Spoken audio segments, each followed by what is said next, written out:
Hello po, isang magandang araw po sa ating lahat and kumusta po kayo ulit? Welcome to my channel. Ako po si Melissa. And sa sino man pong baguhan po dito sa channel po natin, dito pag-uusapan po natin ng iba't ibang klase po ng espiritual. And in this episode is pag-usapan po natin ang mga duwende, no? Special request po ito ng isang kaibigan po natin, no, or followers po natin na nagiging very close na, Juby from Canada po. Thank you very much, no. Mahilig po siya sa mga kalikasan o tinatawag po natin na mga diwata, mga fairy, tikbalang. So, ano po ba sila talaga? Well, sa ngayon, ang pag-usapan muna natin is mga duwende, no. But bago yan, no, let us declare the four names of God,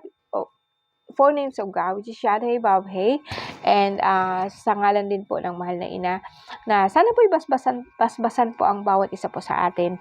And pasensya na po kayo, medyo namamaos na po ako, no. Bihira lang po kasing, kumbaga sa akin, medyo namamaos na kasi kanina pa po ako, no. Yeah, but then, it's okay. Ngayon, ang pag-usapan natin is about muna sa mga duwende. Kasi kung lahat po sila, hindi po matatapos po yung isang oras po natin na pag-uusap po dito. Nakakaboring din po, no? Well, focus tayo sa mga duwende, no? So, ang mga duwende is elemento po sila galing sa lupa. And, hindi sa lahat ng pagkakataon, mababait ang mga duwende. Pero depende po kung saan po sila isinilang, no. May mga duwende isinilang sa isang kaharian, which is sumusunod sa hari, no. Meron din po mga duwende po na kung saan mas malapit sa mga tao, never po sila nakakababa sa isang kaharian, no. And hindi totoo guys na kumbaga sa akin ang isang duwende masyado pong makapangyarihan. Hindi po ganoon, no. Malakas po sila sa isip, yes, totoo po yun. Pero more on sa akin is like, mas nakakaano po sila kapag depende, kung ang bahay na yan, may mga duwende, pero ang mga tao dyan is salbahe. Literally, yung mga duwende yan, magiging salbahe din. So, ito alam ko guys, kasi marami akong alagang duwende. Which is, meron ako lahat, no? Meron akong itim, meron akong, sabihin ko sa inyo kung anong kulay yan, ha? Meron tayong duwending itim, meron po tayong puti, meron tayong pula, meron tayong green, meron tayong blue, meron tayong iba't ibang kulay. Ibig sabihin, nagbabago-bago yung ano niya. And meron din po tayong, wala po ako nakikitang violet, pero more on iba't ibang kulay, you know. And sa panaginip ko, pag nakikita ko, nakipag-usap sila sa akin, mas mababa sila sa akin, tapos lagi na po yan sila may balbas. Kaya alam kong duwende ang kausap ko. Kasi eto, may balbas talaga sila. And medyo wavy yung buhok nila. No? And hindi din sa lahat ng pagkakataon po, mayaman ang lahat ng duwende, no? Katulad din po talaga natin, kahit yung tikbalang, kahit ano po klaseng ano, mayroon din po sa kanilang mahirap. Parang taot po talaga ang life nila, no? And kumbaga sa akin, nasasaktan na ako kapag yung bagang ako na may mga manggagamot po talagang pinapatay sila, like kinukulong, ginagamit, no? Kasi kapag lalo na po sa iba, magaling po kasi ang duwende sa mga gayuma, no? Or marami akong mga alam po dyan, pero hindi lahat sasabihin ko dito, no? Ang ano lang po talaga ng duwende is like, depende sa'yo kung ano po ang klase ng pag-uugali meron ka. But then, it's very sad also kasi ang mga duwende po kasi dahil maliit po sila, like bata po sila, subject po sila ng mga matataas po na mga entity or kinakain or pagkain po sila ng mga matataas po na entity, katulad po ng mga aswang. Isa po yan, lahat po yan, diwata, mga diwata, mga engkanto. Hindi po nila kakayanin po yung mga ganitong klaseng entity. Pero hindi po yan ang pag-uusapan po natin, no? Ang anuhan natin is like yung lakas nila. May alaga po akong duwending itim. Ang pagkain po nila kanin. Kanin po na bagong luto. Kanin lang po, wala na po iba, tsaka tubig. Ang lahat po ng puti, pula, green, at saka iba't iba pang kulay. Ang pagkain po nila is chocolate. Yung chocolate po na walang nuts or walang mani. Pag nakakain po sila ng mani, allergic po yan, mamamatay po sila dyan, no? Saka hindi rin totoo na they are immortal, no? parang may cycle din po ng life po natin, no? Pero ang gusto ko lang i-share sa inyo guys is like, kasi nagtatanong ako lagi kung bakit nandyan sila lagi, no? Kasi lumalabas yan sila kapag tinitingnan ko po kung anong klaseng, ang sakit kasi natin, mai-connect ko sila sa lahat po ng kalikasan. Like kapag mataas po ang urine mo, mataas po ang uric acid, may UTI ka po, connected po yan sa tikbalang. Or kung halimbawa po, may masakit po ang balakang mo dito or itong lower back mo, paa, may relate ko siya sa puting itim na duwende. But then magtataka kayo kung bakit sila ang dahilan kung bakit tayo nagkakasakit. Kasi sa totoo lang guys, wala tayong sakit. Wala po tayong sakit. Nagkakaroon lang tayo ng sakit kapag dinapuan ka po ng isang duwende po na may sakit. Halimbawa, ang bata may lagnat. Actually, hindi yung bata ang may lagnat. Yung duwende po na pumasok po sa katawan ng bata. Kaya bakit na madaling gumaling ang mga bata kapag hinihilot mo lang, kapag inaano mo lang. Kasi kapag masama ang pakiramdam nila, papasok sila sa katawan ng bata. And then, doon sila magpaparamdam. So, kung ipahilot mo yung bata, mas gagaling. Mas madali po siyang gagaling. Kasi nahilit mo actually, hindi siya ang hinilot mo, kundi yung nilalang na yan. And, maniwala po kayo o hindi. Kaya nga po pag tinatawas po sila, so ang iba talaga, pag nakikita nila, kinukulong or pinapatay sa pamamagitan po ng orasyon, no? And, it's sad, no? Nalulungkot ako kasi may parang tao sila, may damdamin, naiyak. Marami kasi akong alaga na ganyan, no? And nagtatanong sila sa akin, ba't ka may mga alagang itim? Sabihin ko sa inyo guys, no, lahat po ng duwendes, loyal po sila. Loyal sila sa akin. And parang, kumbaga is like parang hindi ako masaya kapag lalo na noon na pag nandito po si Michelle, hindi ako masaya pag di po sila nakakausap and nag-aalala ako sa kanila kung may pagkain pa or marami. Kasi kumbaga sa akin, mahirap ang makakuha sa akin ng kaibigan, no? Parang nag-iisa lang ako lagi. So, ang kausap ko sila, kapag masama ang pakiramdam ko, ang ginagawa ko lang talaga niyan is bumababa ako sa lupa. Yung isipin ko lang po na mahiga ako sa ilalim po ng lupa tapos magpapagamot ako sa kanila. Ano lang po yan? Isang araw lang po yan. Okay na po ako niyan. Then, may mga tao or kasi may nakita talaga ako diyan sa isang pari na kung saan tinatawag niya ng mga evil spirit or mga masasamang espiritu. O sa akin, actually hindi, no? Part po sila ng kalikasan. Hindi nagalaw po ang mundo po natin pag wala po ang mga elemento. And although sabihin po natin, lower sila pagdating po sa kapangyarihan, pero mas marami sa atin pa din talaga ang natatakot sa kanila. Kasi nga, ganito, kasi ang mga tao talaga na hindi po nila, may mga bagay na hindi po nila kayang ipaliwanag, takot sila doon. And, ba't ko to alam? Kasi, late, sabi ko nga sa inyo, nung wala pa si Michelle sa akin, lagi na lang po akong nanaginip. Kinausap ko sila sa pamamagitan ng isip ko and makikita ko sa true panaginip. And, nung nag-request ako na, guys, pakita naman kayo sa akin kung talaga, ano ba talaga itsura nyo. So, nakita ko silang, parang kung imagine mo yung 8 ounce, ganun lang sila kataas. Ganyan lang sila, yan. Parang 8 ounce, ganun. So, maliit talaga sila, tapos totoo din po na meron silang yung parang sombrero, tapos ngayon, medyas, ganun, no? And mahilig silang maglaro. So, kaya ang paborito nilang kalaro, mga bata. So, nandyan na po yung mga bata mo. Pag nalaglag yung duwende, pag nalaglag siya, na pilay, papasok yun dun sa bata. Kaya yung bata, magtataka ka, bakit may lagnat, may pilay na, ganun. Or kadalasan po niyan, pag natumba yung bata, nandyan yung duwende na. So, sa akin, mayroon din pong, sabihin po natin na masamang duwende, mayroon din po yung sabihin po natin na mga mababait, Pero depende kasi sila kasi, as I said, ang elemento kasi, so like katulad po ng mga duwende, mga impact mo mga yan. Halimbawa ang isinilang sila sa bahay mo, tapos maingay kayo, lagi kayo nag-aaway, buwisit kumbaga sa akin, buwisit yung nakatira, laging mura. Ganun din po ang pag-uugali po ng mga duwendeng nakatira diyan. So sa akin, is just like, kung gusto mo ng mga mababait na duwende, di naman talaga natin yan maiwasan, no?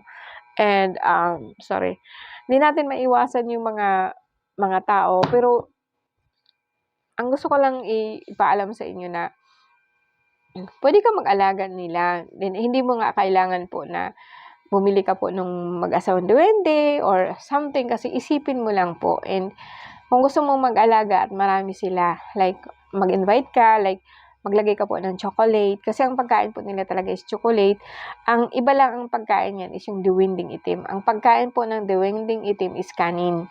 Kaya baga nagkakalimbang yung kaldero ninyo kapag kagabi, kasi kumakain ng mga yan. No? Duwende, kumakain sila ng kanin na bagong luto, o kahit hindi, basta kanin po na puti. Yan po ang pagkain nila. Ito naman pong mga pulang duwende, blue, pula, red, blue, iba-ibang kulay, puti, and pula. Lahat po yan sila, chocolate ang pagkain nila. No? Tsake, umiinom sila niyan. Tsake, mga mamiso po na mga gold coins na mga chocolate. Paborito nila yan, M&M, iba't ibang kulay po ng Toblerone, no? Lahat. Kaya nagtataka ba kayo kung bakit minsan po yung mga chocolate po na binibili niyo sa mall wala ng lasa? Kinakain na po nila yan. Wala lang po yung laman, no? So, sa akin, paano sila makakatulong sa atin is like, ang ugali po, ang pinakamalakas po sa kanila is like, lahat sila malakas in this own way, no? Parang, ang duwending itim talaga is like matapang. And matapang sila, nauutusan mo sila, like, meron kang ipakuha, meron kang, kumbaga sa akin, parang kasama mo sila lagi, and matapang sila kung ikumpara mo sa ibang mga duwende. Pero yung puti, green, pula, blue, ang blue in spiritual, mas mataas sila. Itong tatlo, puti, pula, green, iba-iba, yan tatlo na yan, more on sa negosyo yan, sa tindahan, sa bahay, more on, kung may tindahan ka, may tindahan yan sila, nagtitinda din sila, no? And, more on, ganun, tagabigay lang po ng pera. May alaga po akong puti, tagabigay lang po siya ng pera, no? And, totoo guys, pag nagbigay yan, may pera po talaga akong darating na agad-agad, lalo na pag kailangan namin, no? Ang isa naman po is yung tinatawag po natin na iba-iba ang kulay. Kung halimbawa nga po ang ama nila is itim, tapos pula po ang nanay, so magkakaroon po yan ng mix. So yung tinatawag po nating hybrid, o mas, pagpapasok sila sa isang medium, bulol, lahat po yan, puti, itim, bulol yan, bulol. Pero itong iba-iba ang kulay, diretso ang salita niyan. No, parang talaga nakapagsalita sila, maliit nga lang po yung boses nila, no? Now, ang itim naman po talaga is like, sa mga mangkukulam, ginagamit nila yan. Ginagamit po nila pang sa utak kapag natutulog. Kaya kung minsan po, pag binabangungot ang isang tao, duwending itim po may gawa niyan. Then, pagka pinapalo yung tuhod mo, masakit ang tuhod mo, masakit ang balakang mo, di ka makalakad, barado ang ihian mo, kung minsan sila yan. Tapos pag minsan, pag nagagrabe ang then usually sa mga orasyon ng iba, like sabi ko kasi yung mga mangkukulam, yan po ang saksaktan nila yan, ipasok sa katawan mo. Kasi sila, kung ano man ang nararamdaman nila, like I said, no, kapag may lagnat sila, papasok sa bata, ang bata magkakaroon ng lagnat. Pag lumalaki ang tiyan ng bata, kuminsan, huwag ninyong agad-agad kasi na padpa-doktor, no? Kasi mostly po actually is mga elemento lang po 'yan. Ang sunod naman po is ito naman pong iba-iba ang kulay, puwede mo siyang utusan, as I said, mas maraming kapangyarihan po ang iba't iba ang kulay. Now yung blue naman sa akin is para sa akin pinakamataas na energy sa kanila. Mostly sa kanila is hari, mostly sa kanila is mas mataas po ang antas ng kapangyarihan. So nakakapaggawa sila ng iba't ibang, bagay po na mas mataas or mas ang kapangyarihan po nila is mas mataas, no. And sa akin wala akong pinipili na alaga, itim man siya or pula man or something, no, basta ang ano lang po is susunod sa akin. Hindi puwedeng ako ang susunod sa kanila. Lagi kong sinasabi sa inyo guys na, sila po ang susunod sa akin. Never po na pero vice versa kung minsan pagpapasok yun kay Michelle, minsan maglalambing, nagugutom sila, ganito nga, ganyan. Tapos kwento ang mga yan. And pwede mo silang gawing bantay. Ang gustong-gusto nila yung magbabantay ng mga bata, no? Pero talaga pong warningan mo sila na hindi sila pwedeng lumapit sa bata. Kasi pag once na lumapit sila masyado sa bata, like yung ang body nila, nagta-touch po doon sa body po ng mararamdaman yun ng bata. Kaya nandiyan na po yung nangangati yung bata or nagkakaroon ng sakit. Kasi kung minsan, kung bakit ba kasi nagkakasakit yung mga bata? Kasi kinukuha nila kapag tulog yung bata. Pag tulog na yung bata, doon na yung kinukuha nila yung espiritu, naglalaro na sila. And then hanggang sa makikita mo yung bata na masyado pong lonely, lagi na po yan na kahit naglalaro mag-isa, akala mo mag-isa lang yan. May mga kalaro yan. So, sa akin, huwag masyadong hayaan yung bata po na maglalaro mag-isa. Kasi hanggang sa makuha po siya na parang kumaga mawiwili yung mga duwende sa kanila, mawiwili, doon na po sila pero isa lang ang alam kong gusto nila, no? Basta pag magbigay ka ng pagkain sa kanila, pagsisilbihan kanila talaga, no? Huwag na silang saktan kasi kawawa naman, ano. And sa akin, nilalang sila na parang kumbaga sa akin, part po sila ng mundo natin. Totoo po yun na pag sila, naglilipat sila ng mga ginto, hi-ho, hi-ho. Yan ang nila. Pasan-pasan nila yung parang parang buyot ba na parang ganito, ganyan. Tapos may laman dito. Tapos sinasampay nila dito. Kung ano po yung sa film natin, sa movie, ganun din po sila. Ang sa akin guys, kung gusto niyo mag-alaga sa kanila, isipin niyo lang. Tapos kung magbigay kayo ng pagkain, like once a week, hindi mo kailangan po na mag-ano po ng mas marami. Kasi hindi naman ibig sabihin na hindi nakikita, wala sila, nandyan po sila. And kung talaga pong masinsinan po talaga ang ninyo na magkakaroon kayo ng alaga niyan, meron po. Ang problema nga lang, kung ang tao po may kapatid po na aswang or isa po siyang aswang, or sabihin po natin, pag sinabi kong isa siyang aswang, hindi naman ibig sabihin na yung tao na yung aswang yan. Kundi dumapo sa kanya yung aswang. No, may mga tao talaga po na tinanggap nila, ganito nga, ganyan sila, pero not necessarily, hindi sa lahat ng pagkakataon po, no. And diyan po magkakaroon ng problema kasi hindi po talaga magtatagal diyan kasi kapag nagugutom yun sila, yan po ang pagkain nila. Yan ang una-unang pagkain nila. Kakainin nila yan. Kaya sa akin lahat hindi pwedeng mag-alaga po ng ng mga ganyan. Alam kong guys, ang pag-uusapan po natin, palalim po siya ng palalim kasi may mga bagay po ako sa mundo pong i-share po sa inyo. Hindi ko ito kinuha sa kung saan-saan lang po, is talaga pong experience ko po siya. And sa akin, ang duwende is part po siya ng lupa and po sila ng Arkanghel Uriel. Pero kung sa puso mo baga, sa puso isip mo, gusto mo talaga sila, hindi yan papakialaman po ng kakambal mo kapag talaga pong inuutusan mo siya. Kasi kaya lang po natatakot talaga sila kasi ang lahat po ng entity kumakain. Tandaan niyo guys na lahat ng entity kumakain, kahit makita hindi makita, kumakain ang mga yan. And ibig sabihin na pag nagugutom, anong gagawin? So mas okay yata sa kanila ang kainin po ang mga elemento kaysa kainin po itong kapwa nila tao, di po ba?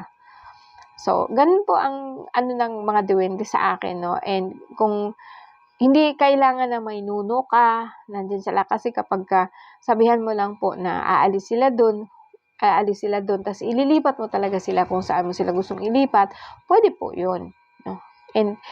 And ang sa akin lang 'pag may mga bata kayo, may mga bata, talaga pong lagyan ninyo ng palangga yung mga bata kasi hindi yan maiwasan na lalapit. Kasi nga, ano sila, yung parang nahuhulog ang loob nila sa mga bata. Kasi ang mga bata kasi katulad nila, na inosente pa, wala pang masyadong ano, kasi ayaw nila ng maingay, ayaw nila ng puro problema. Halimbawa, lalo na pag lagi ka ng problema, ayaw nila nun, nasasakal sila doon. Kaya kung minsan po talaga, pag gusto mong mag-alaga niyan, be jolly, be happy. Kasi yun ang gusto nila, yung laging masaya. No? Okay guys, we have 20 minutes na po and maraming salamat po ulit sa inyo and magandang araw po ulit. Sana po may naibigay po ako kahit pa paano konting information about po sa Duwende. And actually, hindi niyo kailangan po na dasalan yan, hindi niyo kailangan na orasyonan yan. Isipin mo lang kung anong gusto mong mangyari. Isipin mo lang kung anong gusto mong and mararamdaman nila, mababasa nila lahat po ng iniisip ninyo. Thank you guys po and maraming salamat.